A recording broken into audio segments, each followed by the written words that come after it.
Morning, everybody. We are back. Sadie and Bud. We're in Bakersfield. We just got the last of these loaded up, and we barely were able to save having to have a second trip to come back and get the machine. I mean, it just barely squeezed on the back of this thing. Probably need some tape or something, or they're not going to stay, but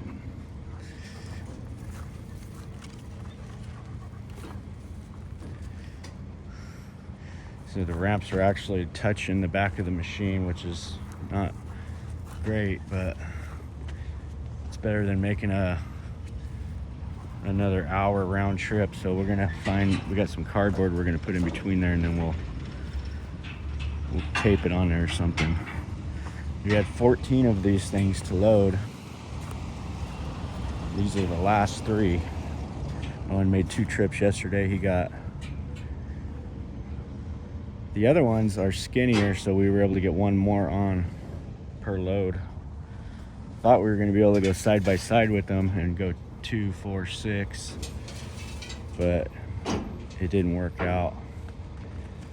Hey, Bud, come here. Don't be running off. No, Bud. Bud, get over here. You're running off, man. So anyways, we're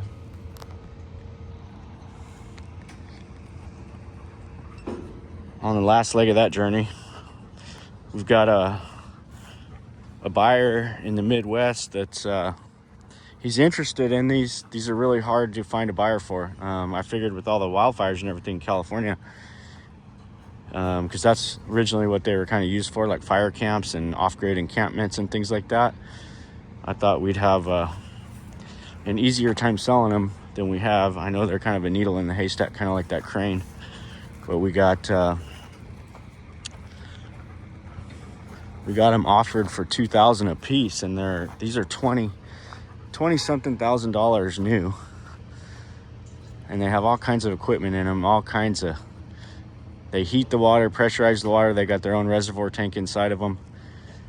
It's perfect for, like, if you had a cabin off grid and you had like a gravity feed flow that you could just keep the reservoir that's inside there full of water, and then you can put up to like 120 psi, or I think it's even higher than that, but you get lots of water pressure, heated water, everything. It's just like a glorified water heater off-grid pressurization system that was designed by the government, way over-engineered, completely over-engineered. I mean, worst case scenario, we could take out all the controls and equipment in those and probably have a couple grand worth of equipment and then have some storage sheds, you know. But we're not trying to do all that. We're trying to just turn them around quickly and get out of this trade deal that we made and see if we come out, you know, at least break even or a little bit ahead is the goal. Losing money is never the goal. So there you have it. Owen's getting the last straps on there loaded up, and we're gonna be rolling. All right, we are en route to the El Rancho. Owen's behind me. He's about 15 minutes behind me right now.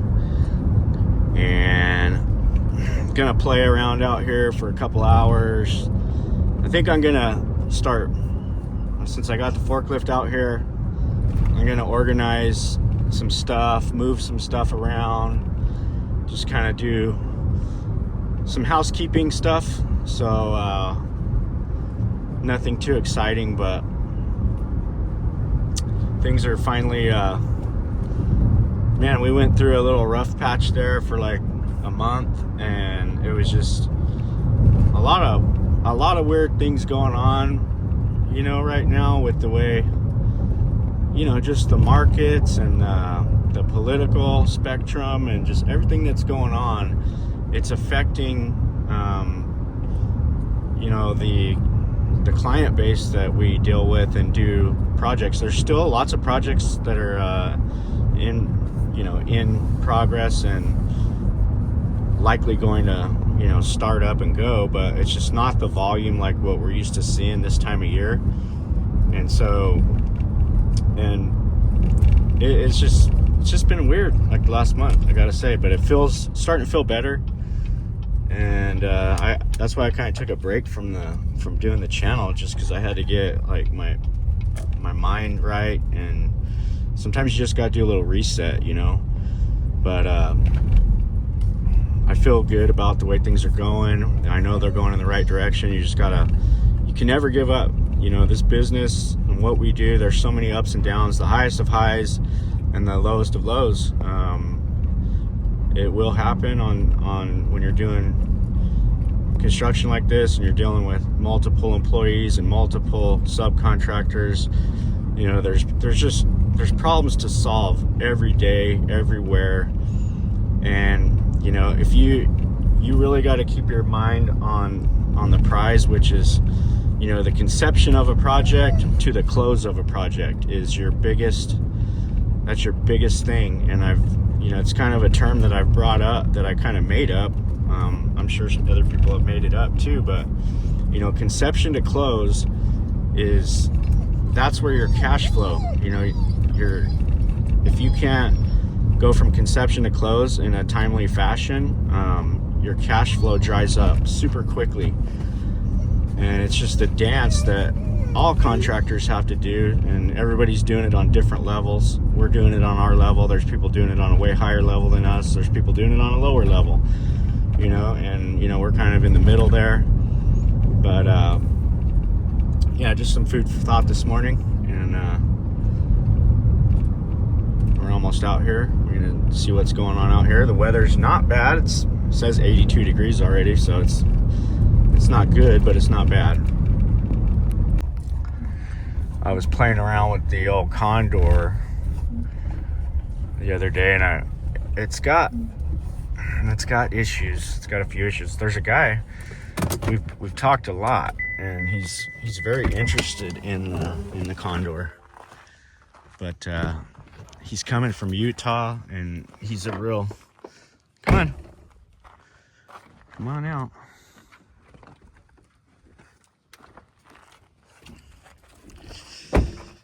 He's very analytical, I would have to say. That's the way I'll put it.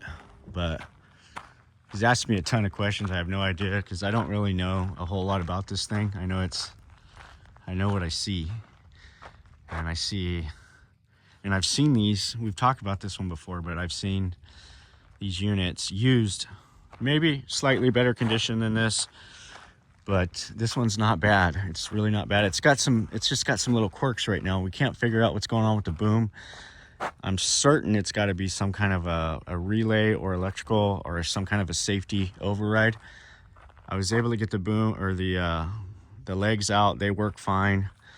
This thing will raise it right up off the ground. You can get it up on these pads here, and but we're still having an issue with the boom, and it looks like. So what I've got here is I was able to get it to come up a little bit, because that was actually sitting down in the saddle there, and it's not anymore. I didn't even notice that the other day when I was playing around with this thing, but I mean, this thing's cool. If I had money to burn, I would be doing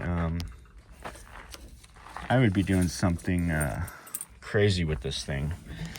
It's just not the right time for me to be doing anything like that. We're gonna fire it up and see what it does. See if this thing will just fire right up. Let the glow plugs heat.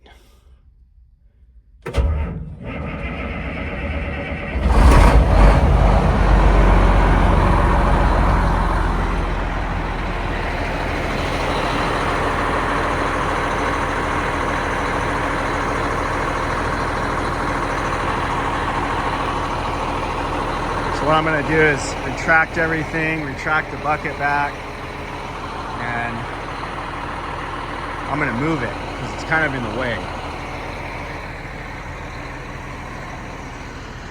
I'm gonna find a spot where I'm gonna tuck it back in a corner here. I think I might tuck it right up over there in front of the excavator.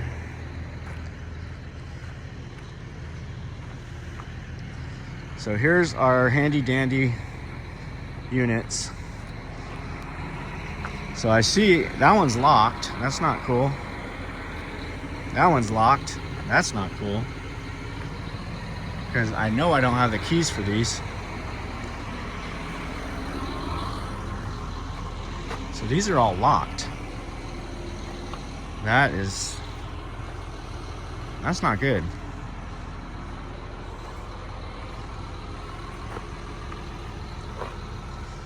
That's gonna be fun trying to figure that one out.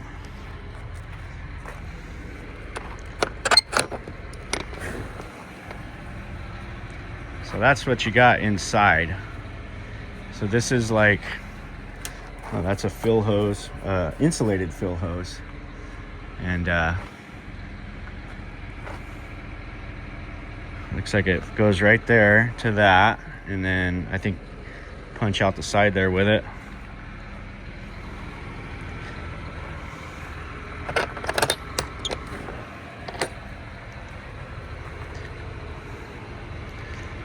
So it's, some of these are kind of rougher than others.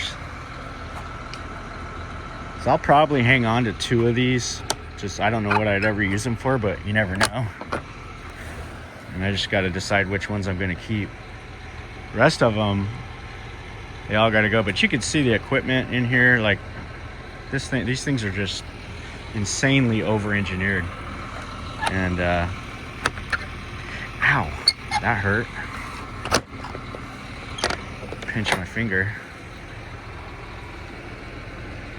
Very much so over-engineered. But there you have it.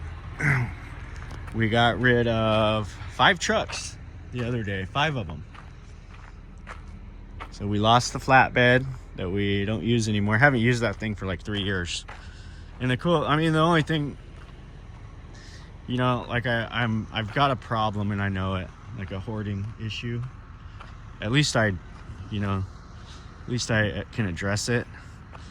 And this last month of the reflection I've been doing was a time where I said, you know what?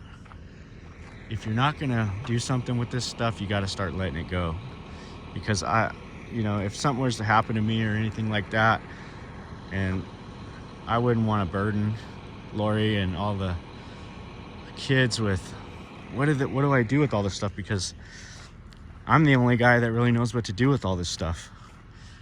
And it's not like, not anything with all this stuff that we have it's a big process. Like, you gotta move something, if you're gonna sell it, then you gotta come out, it's not just as easy as saying, oh, we'll just get rid of all this stuff, because it doesn't work like that. So I've got this area back here I'm going to start organizing. So what I'm going to do is I'm going to take a lot of the loose things here and I'm going to start, stacking and staging and doing all that kind of stuff. But you can see I've cleared out a big open space over there that's looking a lot better. I'm going to move that gooseneck and move some other stuff. And I'm gonna go through some of this stuff. These hand tools, they're still good.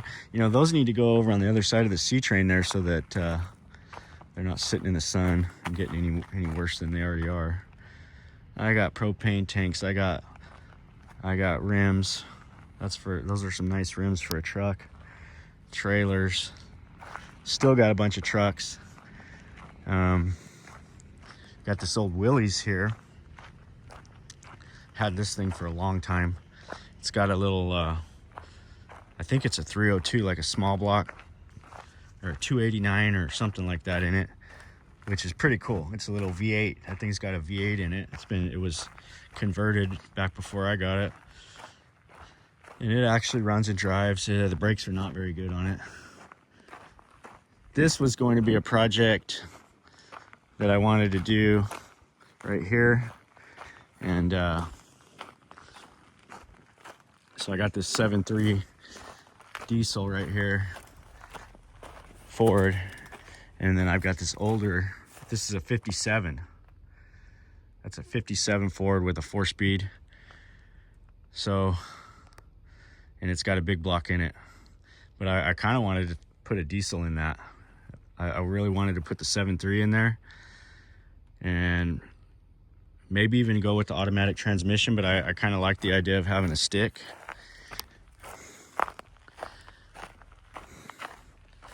But I think put a snow plow on the front of that. That'd be something, you know, I got all these ideas. Same thing with that old Ford up there. That was a fire truck we started on. We got the fire bed, we got the bed off. So that's no longer with us. But the truck has really nice patina. I love it. And some kind of bed and a snowplow on the front of it. This thing's 4-wheel drive too, so that's what's cool about it. It's very cool. And that was like a 53, I believe. Somebody might correct me if I'm wrong, but look at that patina on that thing, is just amazing. And I just think that would make one super cool rig. Love the way this truck looks. I would, if I had the time, I would fully restore it to where it was like a daily driver with a cool flatbed on it, almost like make it like an oversized ranch truck, you know. I like how we shortened it up because it was way out there. Shorten that frame up, and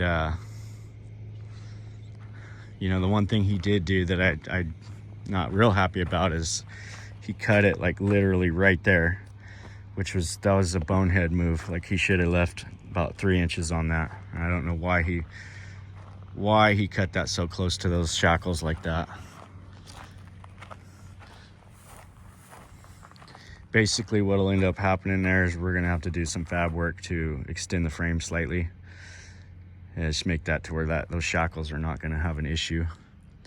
But you never know, like we might slide the whole thing forward even. I don't know, we got room to go forward maybe a few inches, maybe like 6-inch shorter wheelbase on it, which would make it look even cooler.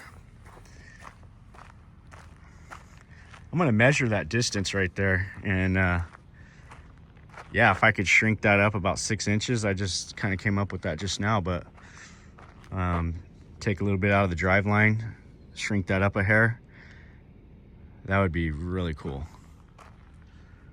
So anyways, I'm gonna get on the forklift, and well, I'm gonna move the Condor, get on the forklift, move a couple things around, start. All of this stuff is coming off of this pad. That's my goal. In the next couple of weeks, this whole pad I want completely empty, and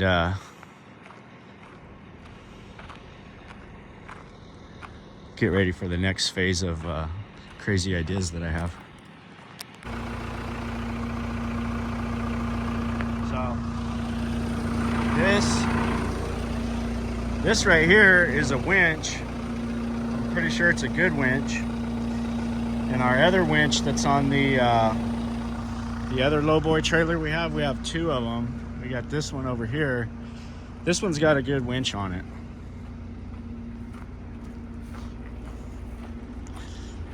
This trailer is pretty old, and I mean it's actually a good trailer, but it definitely needs refurbishment. But it goes lower than our other one. This one sets really low. This is like almost like a double drop, they call it, but it's not quite that low. But that winch that it's over there is gonna mount on our other lowboy trailer, because the one that's on there took a dump. So that's why I got that out. So when he gets out here, I'm gonna load him up with that, and matter of fact, there he is right there. There he is.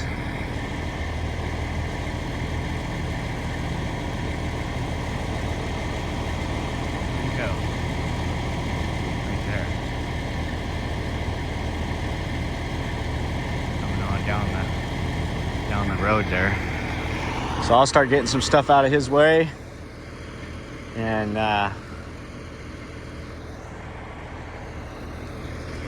play around at the ranch with the dogs.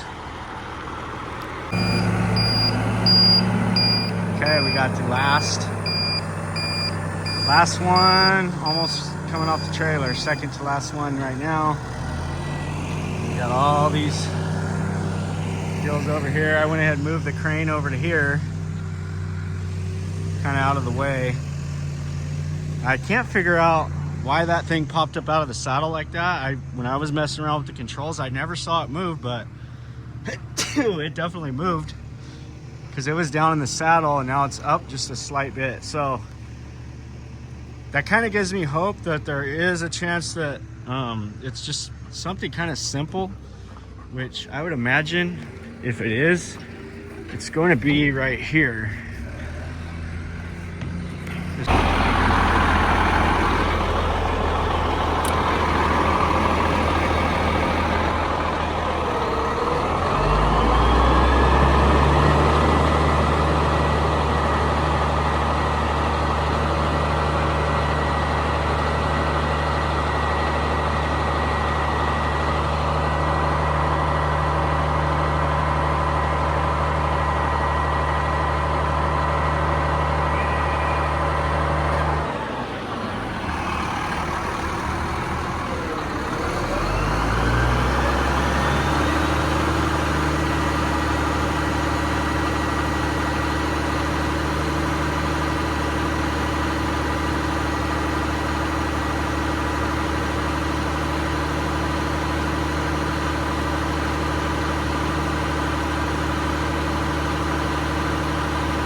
That one leaks pretty bad.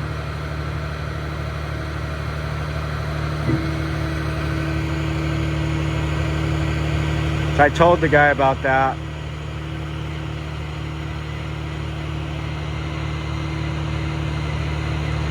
I mean, for $20,000, you're gonna have some stuff you need to do to it. That one leaks fairly about the same, pretty much about the same as the other one.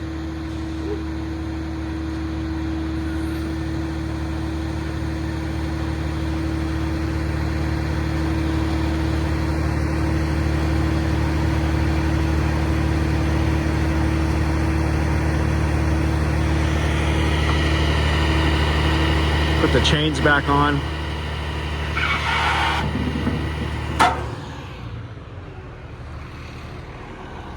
I gotta retract this back up too. That's the only function I can get to work is the extension on here. So, and that's sitting way up off there. I don't know, it's just because I got that out and in the weight. I'm gonna figure it out right now.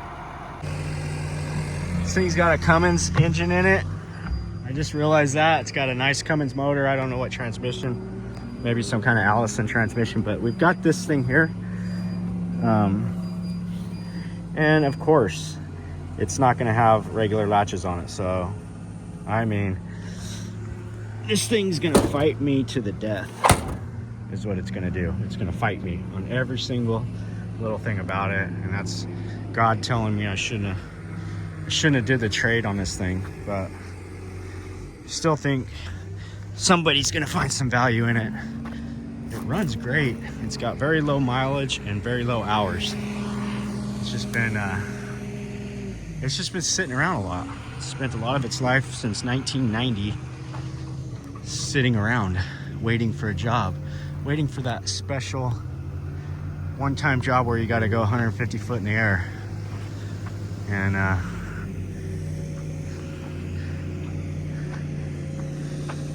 oil field work, tower work, anything up elevated, It's gonna be good for. Problem is it's antiquated, so it's gonna be more for the somebody that's like living on a scale like me, but a lot larger. And I'll tell you what, if I can't sell it, I'm gonna go ahead and put a little bit of money into it. I want to get it all functioning, and I will find fun things to do with it. Even if it's getting up in there up high and watching the track, watch people ride on the dirt bike track. Like, I'll park it up there on top and go all the way up and see how high I can get. I don't really care, but I'd like to just get rid of it. So if you know anybody out there, 20,000 bucks. Like I said, those things are anywhere from 65 on the low side to 85, 90,000 on an older one like that. Brand new, almost $1 million. He's got the last one off.